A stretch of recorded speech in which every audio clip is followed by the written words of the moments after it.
In today's video, you're gonna see how I take this really old, beat up, unwanted 6-drawer dresser and turned it into a beautiful mid-century modern inspired piece and sold it for a profit. Let's get started. I picked up this dresser on Facebook Marketplace for only $25. When I went to go pick it up, it was in their garage, and the woman told me that it had been sitting in her garage for a while. So it was definitely dirty, it needed a good cleaning. After quick inspection, overall, it was in pretty good shape. It had a lot of stains, it had a little bit of water damage, but it was still in good enough working shape that I knew I was gonna be able to do something with it, and I had an idea right away, so I took it home with me.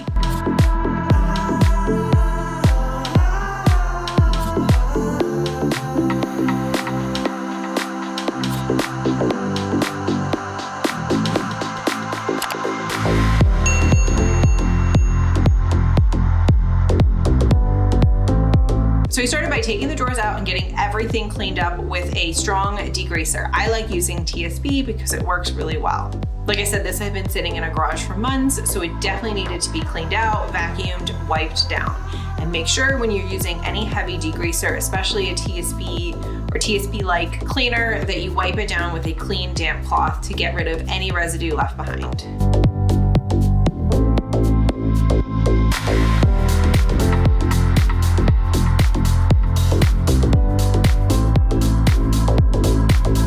The next step was to fill in the large scratches and any damage done to the piece. Now this dresser is made mainly of particle board with a wood veneer on top.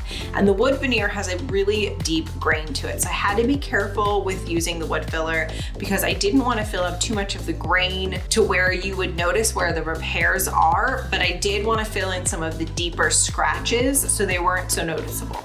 To do this, I used a lightweight plastic wood filler. This back corner was a little bit more damaged than just a scratch, so the lightweight wood filler wasn't gonna work to build up the corner, which is what I needed.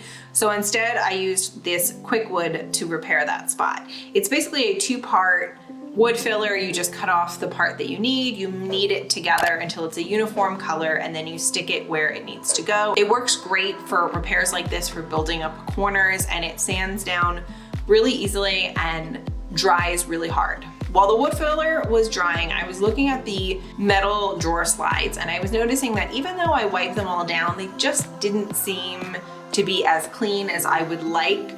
I also thought about how I'm gonna be painting this piece, and trying to tape off around these drawer slides was really gonna be a big pain.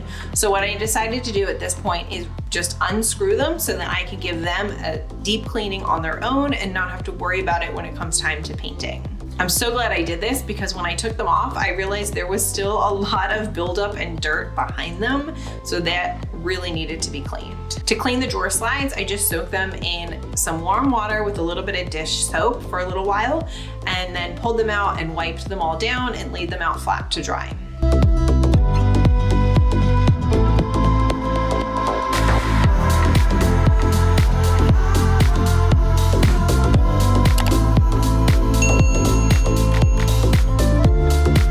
By now the wood filler is dry, so the next step is sanding.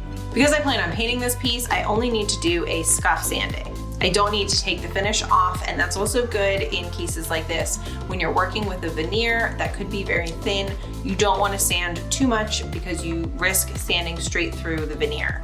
Now, as mentioned, the top of the dresser does have some water staining on it, and I am a little concerned about this.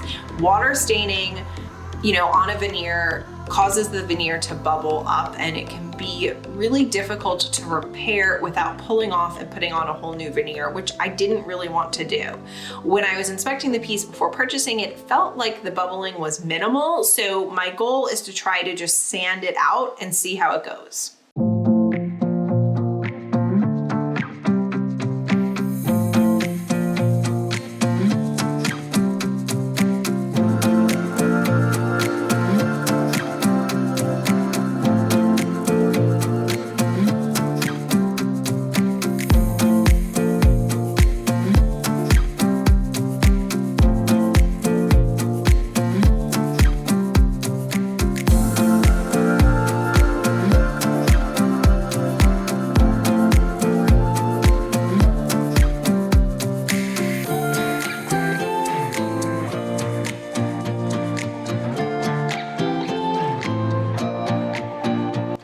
After doing a scuff sand on the whole piece and then sanding down my repairs, it was time to get to priming. So my plan for this piece is to actually do a two-tone look. The great thing about a dresser like this in terms of flipping is I don't have to purchase any new hardware or drawer pulls, which is awesome. I'm gonna use what is existing here, and I'm going to tape off the inside of the drawer pull because my plan is to leave that as a stained wood while I paint the rest of the dresser.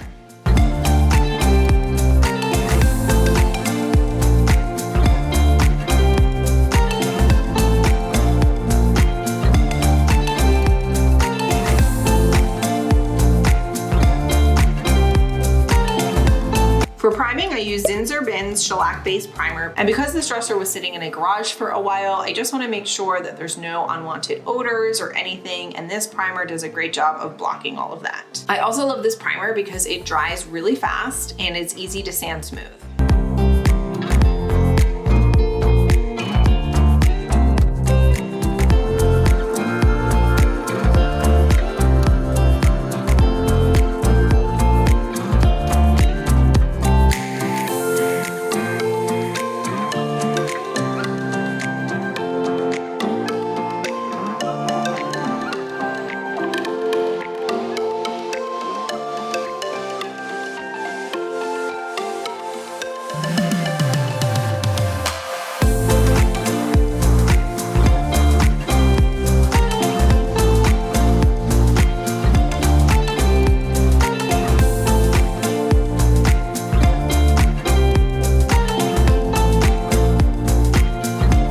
After the first coat of primer dried, I was looking at the top and I was noticing that you can still see some of the bubbling from the old water stains. This is not ideal, especially if you're going to be reselling a piece. So instead of starting all over again, I decided to give it another sanding to see if I can flatten it all out smooth. Again, I was super nervous about this because it is a veneer, and unfortunately I did go through the veneer in one spot, which is a huge bummer, but that spot really was the worst of the water stains, so I was able to smooth out everything else. So to help sort of hide the fact that it's particle board coming through the top, I took some of that lightweight wood filler and did sort of a skim coat over top to make sure it's nice and smooth. And the good news is I had to sand so much of the top that enough of the grain got sanded out that it all blended in really nicely. After going over that spot extremely delicately with some 400 grit sandpaper, it was time to do the final coat of primer. Now, instead of rolling on the primer this time around, I actually used the same exact primer, but in a spray can. I had it on hand and I wanted to try it out and see how it worked. While this did go on pretty quickly, and I am very familiar with spray painting. I spray painted a lot over the years, so I know that you have to go with quick, light sprays. You don't want to lay it on too thick. Unfortunately, there were spots where this just came out of the can fast and went on a little heavy. So I don't really love using it out of the spray can, but it got the job done. Now it's time to paint the final color on, and this is my favorite part of refinishing a piece because this is when you truly see it start to transform into something beautiful. I'm going to be using Behr's chalk paint today, and I have to say I'm very happy with the way it performed. The Behr color I chose is called Flannel, and it's a deep hunter green color that I think is going to play off really well with the wood tones I'm keeping in the drawer pulls. I'm going to be using my new pneumatic spray gun that I just purchased from Harbor Freight. I'm super excited, but because this is a chalk paint, I wanted to thin it down about 10% so that it would go through the gun nicely. And even though this is a new can of paint, I still always suggest you strain your paint pouring it into your spray gun because the last thing you want is your gun to get clogged in the middle of spraying a piece. Now, truth be told, I'd actually been wanting a spray gun for years. I have always wanted one. We have done so many projects over the years where a spray gun would have been extremely helpful, but in my head, I had always pictured that they were super expensive. For some reason, I thought they were hundreds of dollars for a spray gun, and I was in Harbor Freight with my husband recently, and we stumbled upon this one for, I think it was $20. I think it was under $20. Now, you do need a certain size air compressor to make a gun like this work. Fortunately, for us, we already had an air compressor at home. So I just thought, well, why not? Let's give it a shot. I mean, what have I got to lose? 20 bucks? We'll try it out. Let me tell you, this inexpensive spray gun works so well, like so well. So if you're on the fence about getting a paint sprayer, go get yourself one of these inexpensive ones and try it out for yourself. And honestly, for being my first time using a spray gun, it was super easy to use.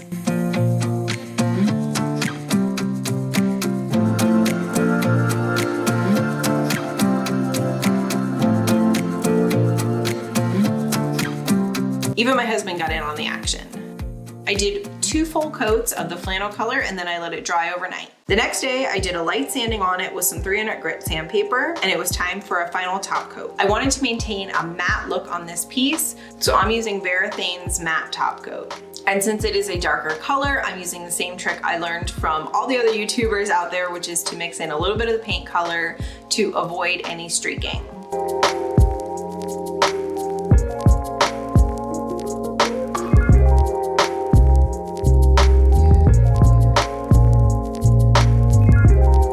Now on this day when I was spraying the top coat, I did the whole first coat with the spray gun.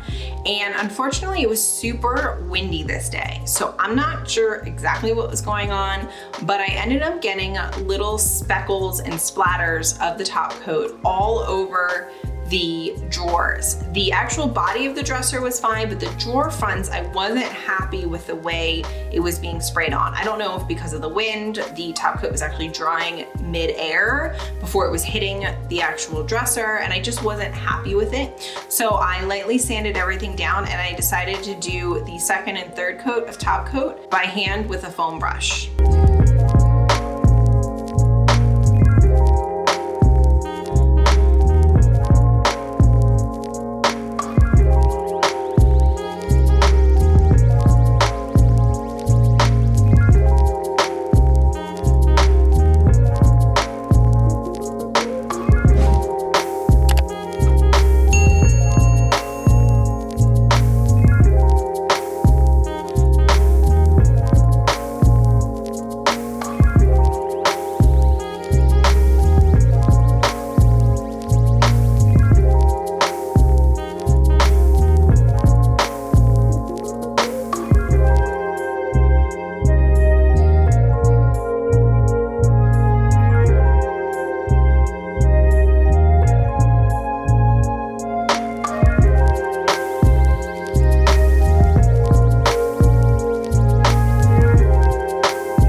I did a total of 2 coats on the drawer fronts and 3 coats on the top of the dresser, since that gets the most wear and tear.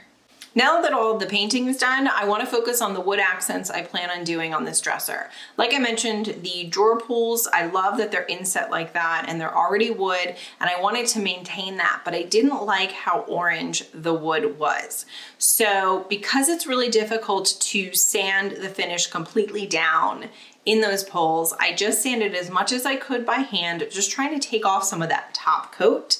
And then I took a walnut stain that we already had on hand and applied that to the drawer pulls. My goal really is just to cut out some of the orange. I know I'm not gonna get a deep walnut stain here because I'm going stain over existing stain, but if I can cut out a little bit of the orange, I'll be happy.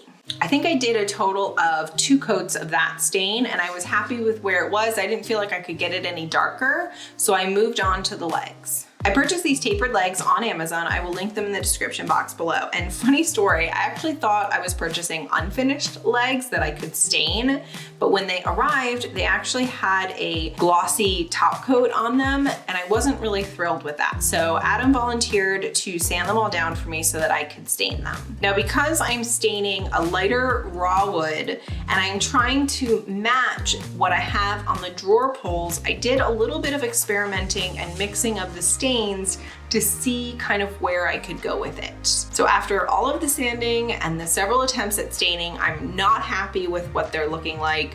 So I decided in the end just to paint them the same color as the rest of the dresser. And whenever you're finishing furniture like this, that happens sometimes. Things don't always go as planned and you have to be able to roll with the punches. Before putting the new legs on, I had Adam add some additional wood supports to the bottom of the dresser. I was really concerned just with the overall weight of the dresser now going up on 4 legs, and I was worried that the middle might sag a little bit, so he put some reinforcement pieces on for me.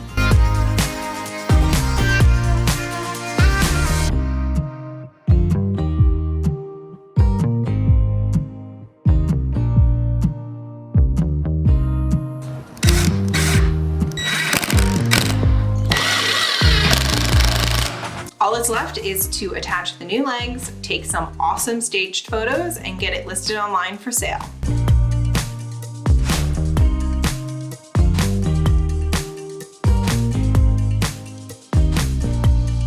Let's take a look back at what this dresser looked like when I started.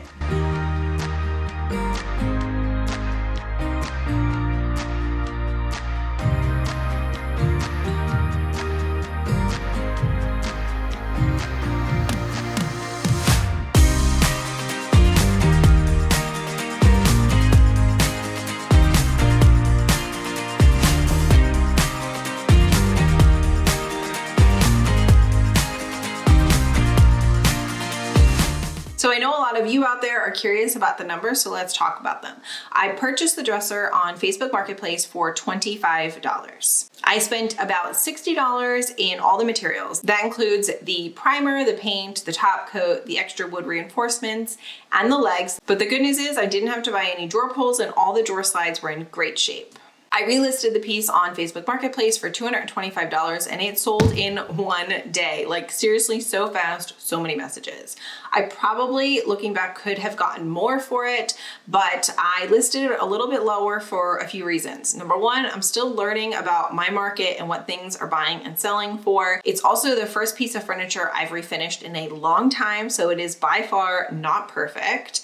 And given that we are in a rental house down here, we don't have a lot of space to store furniture, so I needed it sold as quickly as possible. So for me, I'd rather take a little bit less if it means selling quickly. All in all, this gives me a profit of about $140 and I'm happy with that. It took about 6 hours worth of work, but remember, I did a lot of sanding and staining that was unnecessary. If I hadn't done that, I probably would have brought my work time down, but in the end, I'm still happy with it. If you like this video, give it a thumbs up, say hello in the comment section below, and if you enjoy this kind of content, I hope that you'll hit that subscribe button because I have several other furniture flips and makeovers planned. Some have actually been started.